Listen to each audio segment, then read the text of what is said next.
ప్రభునామమున మీ అందరికీ శుభములు తెలియజేసుకుంటున్నానండి. మనమందరము చూస్తాం కదా, సముద్రంలో అలలు వచ్చేస్తాయి, తుఫాన్ వస్తుంది. సముద్రంలో పడవల మీద ప్రయాణం చేసేవాళ్ళు ఉంటారు, పెద్ద పెద్ద షిప్స్ మీద ప్రయాణం చేసేవాళ్ళు ఉంటారు, వ్యాపారస్తులు ఉంటారు, చాలామంది ప్రయాణాలు చేస్తూ ఉంటారు. వాళ్ళందరికీ దిక్కు ఆ తుఫాన్ వచ్చినప్పుడు, అలల తాకిడికి వాళ్ళు గురైనప్పుడు, వాళ్ళకి భయం వేసినప్పుడు, వాళ్ళ దారి ఎటు వెళ్ళిపోతుందో తెలియనప్పుడు వాళ్ళకి దిక్కు ఏం చూపిస్తుందో తెలుసా అండి? వాళ్ళకి ఆశ అనేది ఎక్కడ కలుగుతుందో తెలుసా? వాళ్ళకి సురక్షితంగా ఉన్నాం మేము అని ఎప్పుడు అనిపిస్తుందో తెలుసా? ఆ లైట్ హౌస్ అనేది వాళ్ళకి కనిపించింది అనుకోండి, అక్కడ లైట్ హౌస్ ఉంది, అక్కడికి మనం చేరగలము, మన గమ్యం అక్కడ ఉంది, మనం సురక్షితంగా ఉంటాం ఆ లైట్ హౌస్ దగ్గరికి వెళ్తే అని ఆ లైట్ని చూసుకుంటూ అక్కడికి ట్రావెల్ చేయడానికి ఇష్టపడతారండి. లేకపోతే ఏదో రకంగా ఆ లైట్ హౌస్ దగ్గరికి వెళ్ళిపోతే చాలు మేము బ్రతికిపోతాము అనే ఆశ ఎలా కనిపిస్తుంది అంటే, సురక్షితంగా మేము ఉంటాము అనే ఆశ ఎప్పుడు కనిపిస్తుంది అంటే ఆ లైట్ హౌస్ని చూసినప్పుడు అండి. ఆ పెను తుఫాన్లో చిక్కుకున్న, అలల్లో చిక్కుకున్న జాలర్లకు కానీ, అలల్లో చిక్కుకుపోయిన షిప్ వాళ్ళకు కానీ అలా అనిపిస్తుందండి. అటువంటి విధంగా ఆరాధన అనేది మన జీవితంలో ఒక దుర్గం లాంటిదండి. ప్రభు బైబిల్లో మనకి ఎలా తెలియజేస్తున్నారంటే, సామెతల గ్రంథము 18వ అధ్యాయము 10వ వచనంలో చూస్తే, యెహోవా నామము బలమైన దుర్గము, నీతిమంతుడు అందులోనికి పరుగెత్తి సురక్షితంగా నుండు. ఎలా అయితే మనము ఇప్పుడు వరదల సీజన్లో ఉన్నామండి, వర్షాల సీజన్లో ఉన్నాం. ఆ వరదల తాకిడికి, వర్షాలకి ఫ్లడ్స్ వచ్చేసి ఊర్లు మునిగిపోతూ ఉంటాయి, ఇల్లులు మునిగిపోతూ ఉంటాయి.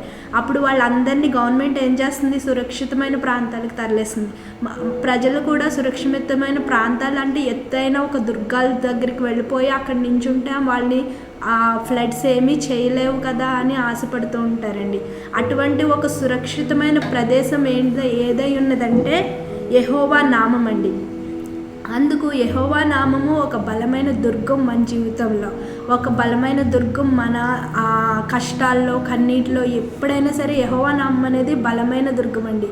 ఎవరైనా తెలివితేటలు కలిగి ఉన్నారు అని తెలియాలంటే వాళ్ళు దేవుని దగ్గరికి వెళ్ళారు, వాళ్ళ తెలివిని ఉపయోగించి వాళ్ళ పనులు వాళ్ళు చేసుకొని సురక్షితంగా ఉన్నాం కదా అనుకోరండి. మేము సురక్షితంగా ఉండాలి అంటే ఏం చేస్తారంటే యెహోవా నామమునే ఆ దుర్గం దగ్గరికి వెళ్తారండి. అప్పుడేమవుతుందంటే వాళ్ళ కష్టాలన్నీ తీరిపోతాయి. ఇప్పుడు మనం ఏదైనా సరే సురక్షితంగా ఉన్నాము అని ఎలా అనుకుంటాం? మన కష్టంలో ఉండి మనకు ఒక ఆశ కనిపించినప్పుడు అక్కడ వెళ్తే మనం సురక్షితంగా ఉంటాము అని తెలిసినప్పుడే కదండి. అటువంటి సురక్షితత్వం ఎక్కడ ఉంటుందంటే యెహోవా నామంలో ఉంటుంది. కాబట్టి మనం ఏం చేయాలంటే యెహోవా నామాన్ని మనం ఆరాధించడం నేర్చుకోవాలి. ఆయన నామాన్ని మనము స్తుతించడం నేర్చుకోవాలి. ఎలా అంటే దావీదు ఎలా అయితే స్తుతించేవాడో, అలాగే మన దావీదు ఎలాగైతే స్తుతించేవాడో అలాగా మనము కూడా దేవుణ్ణి స్తుతించాలి, ఆరాధించాలి. ఆయన నామాన్ని ఆరాధించినప్పుడు మనకి స్వస్థత కలుగుతుంది. ఆయన నామాన్ని ఆరాధించినప్పుడు ఆయన నామంలోనే ఒక శక్తి ఉంటుందండి.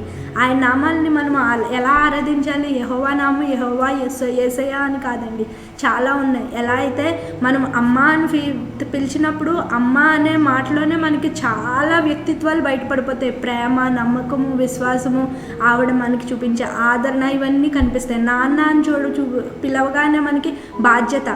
నాన్న అనగానే ఇది నాకు చేయగలడు నా నాన్న, ఇది నాకు నా నాన్న తేగలడు అని మనం అనుకుంటాం. ఒక ఫ్రెండ్ అనగానే మనం అన్నీ షేర్ చేసుకోవచ్చు, మనం హ్యాపీగా ఉండొచ్చు, మన జీవితం చాలా బాగుంటుంది మన స్నేహితులతో అనిపిస్తుంది. ఆ పేరులోనే మనకి బోల్డ్ అని వ్యక్తిత్వాలు కనిపించిపోతూ ఉంటాయి. సేమ్ అలాగే దేవుని నామాన్ని మనము ఆరాధించినప్పుడు కూడా ఆయన నామంలో ఏమేమి ఉన్నాయో ఆయన వ్యక్తిత్వాలని మనం మన నోటితో ఒప్పుకోవడం ద్వారా ఆయన ఆరాధించవచ్చు. ఆయన నామంలో చాలా ఉన్నాయండి. ఆయన మన సృష్టికర్త, ఆయన మన స్వస్థతనిచ్చేవాడు, ఆయన మన కాపరి, ఆయన సర్వాంతర్యామి, మనకి ప్రతిదీ మన నిరీక్షణ ఆయన అని మన నోటితో మనం ఒప్పుకున్నప్పుడు మనకి చాలా మనశ్శాంతి కలుగుతుందండి. ఆయన నామాన్ని మనము ఆరాధించడానికి ఒక్కొక్కసారి మనకి నోటికి మాటలు రానప్పుడు ఏం చేస్తాం? బైబిల్లో ఓపెన్ చేసి బైబిల్ ఓపెన్ చేసి మనం కీర్తనలు చదువుకోవచ్చు. లేదంటే పాటలు యూట్యూబ్లో కానీ ఏదైనా ఆన్ చేసుకుంటే మనకి పాటలు వస్తాయి. తెలుగు కానీ ఏ భాషలోనైనా మీకు ఏ భాష వస్తే ఆ పాటలు ఆన్ చేసుకొని వినండి. విని అవి బట్టి మీ నోటితో ఆ పాటలు పాడడానికి ట్రై చేయండి. అంటే ఏంటంటే మన నోటితో మనం దేవుణ్ణి స్తుతించాలి, మన నోటితో మనం దేవుణ్ణి ఆయన నామాన్ని ఘనపరచాలి. అటు రీతిగా ఉండేవాళ్ళు ఎవరంటే సురక్షితంగా ఫీల్ అవుతారనమాట. అలా చేసినప్పుడు ఏమవుతుందంటే మన హృదయానికి నెమ్మది కలుగుతుంది. మన దుర్గము యెహోవా అని తెలియాలంటే మనం నోటితో ఆయన్ని పొగడాలి, ఆయన్ని స్తుతించాలి, ఆయన్ని ఆరాధించాలి. దేవుడి వాక్యాన్ని దీవించును గాక. ఈరోజు మీకు అందరికీ శుభం కలుగుతుంది. దేవుని ఆశీర్వాదాలు మీతో ఉంటాయని నమ్ముచున్నాను.